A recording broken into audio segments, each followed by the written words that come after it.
há algo acontecendo que não este, que são as contas que precisam ser quebradas de Bolsonaro, Michele Bolsonaro, que nós vimos no avião presidencial, o presidente ser grave, de uma pessoa que está sendo investigado, que é o ex-presidente Jair Bolsonaro.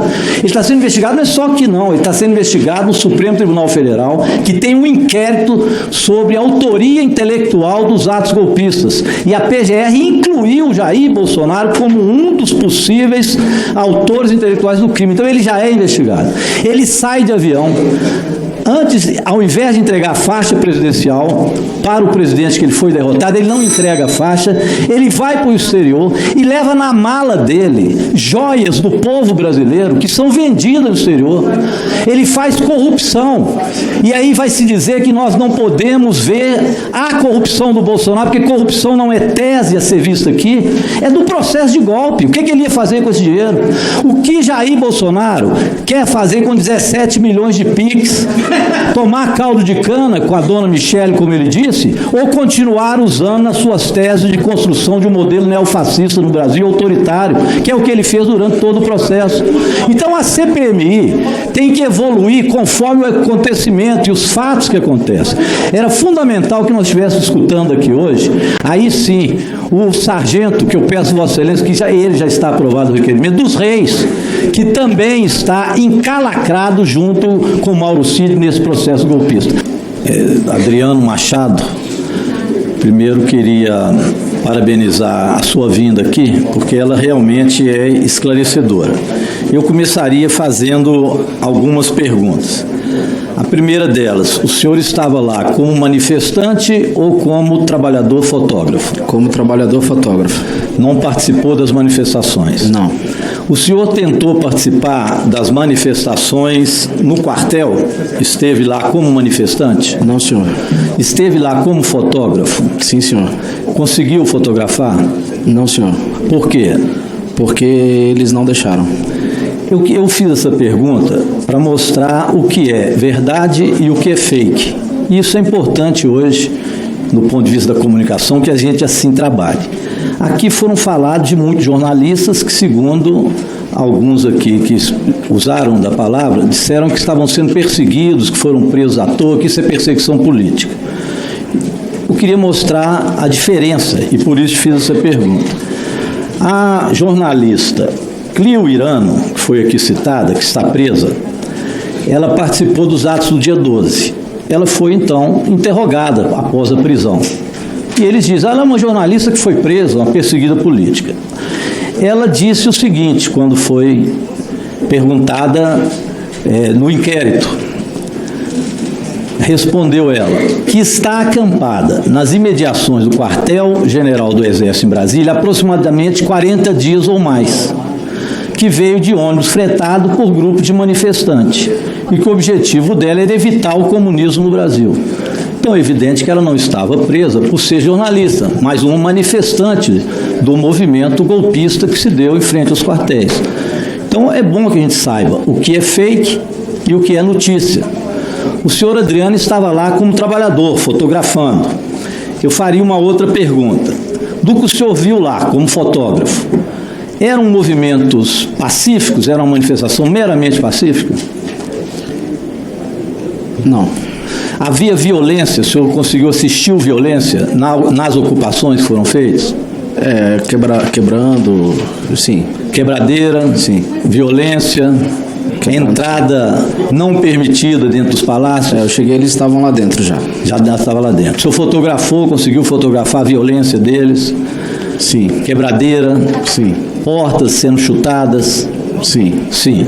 Então ele fotografou o golpe, pessoal, que não era de senhoras rezando. O senhor fotografou senhoras idosas rezando com a Bíblia? Não me recordo. Não recordo. O senhor fotografou pessoas pacificamente orando em torno da bandeira do Brasil? Lá dentro, sim. Tinha uma senhora, sim. Uma senhora, sim. E o senhor fotografou, então, pessoas que, na palavra de um dos deputados, estavam, em geral, fazendo quebradeira e baderna. Este foi o retrato que o senhor tiraria de lá. Havia quebradeira, havia baderna, havia ocupação dos poderes. Se o senhor tirasse uma fotografia, seria fotografia da de um ato pacífico, ordeiro, ou fotografia de um ato violento? Estava sendo um ato violento. Violento. Essa é a fotografia. Assim como a fotografia do dia aqui será a fotografia do senhor sendo aplaudido, porque é o reconhecimento de um trabalhador que fazia o seu serviço. Eu queria dizer que o senhor é um excelente fotógrafo, pelo que vi aqui, porque dentro das dificuldades todas, o senhor ainda conseguiu fazer as fotos e atuou como trabalhador. O senhor tem carteira assinada? Sim, senhor. Eu posso perguntar o salário? Eu acho melhor... Melhor não. Mas o senhor ganha menos de 20 mil reais por mês? Sim, senhor. Menos de 15? Sim, senhor. Sim, senhor. Eu não vou abaixar mais, porque deve ser bem menos. Ele é um trabalhador, ele trabalha de carteira assinada. Muitos aqui, às vezes, não conhecem essa palavra. Acham que trabalhador e sindicato devem ser repudiados. O senhor é sindicalizado? Não, senhor. Devia se sindicalizar. É importante. É importante sindicalizar, afiliar a FENAGE, é importante, viu? Porque isso mostra a força do trabalhador. O senhor mesmo agora está precisando disso, de ser protegido por umas entidades sindicais. A presidência vai fazer uma observação por esse merchandising aí de Vossa Excelência. Sim, o senhor devia se filiar, principalmente de preferência no filiada Central Única dos Trabalhadores, que é muito combativa, porque o senhor merece, um trabalhador digno, estava lá no dia trabalhando. Hoje aqui nós estamos trabalhando também, mas muitas vezes aqui hoje perdendo tempo. É porque, infelizmente, há alguns setores aqui que tinham 3 balas de prata. A primeira o senhor acabou com ela agora, que era o fotógrafo contratado para mostrar que havia violência, mas que não via violência. O senhor viu infiltrados do PT com bandeiras ou alguma coisa? Eu não posso reconhecer ninguém. Era difícil eu reconhecer. Se tivesse, estava bem infiltrado. Não posso fazer um julgamento sobre quem são aquelas pessoas. Então, veja bem, a tese de que havia infiltrados quebrando, que o fotógrafo foi lá e foi contratado por alguém de fora para mostrar que os atos violentos eram invenção da esquerda. Este caiu com o senhor vindo aqui hoje. Eles não conseguem provar, isso não vão conseguir. Podem quebrar seu sigilo, podem fazer o que quiserem. Eles não vão conseguir demonstrar que o senhor foi contratado por alguém, porque o senhor não foi. O senhor trabalhava pela Reuters, carteira assinada como trabalhador, ganhando, pelo que eu sei, menos de 15 mil reais. E foi lá trabalhar. Então, 0 nessa bala de prata. A bala de prata dos senhores deputados da ultradireita falhou, acabou. Essa bala de prata já era.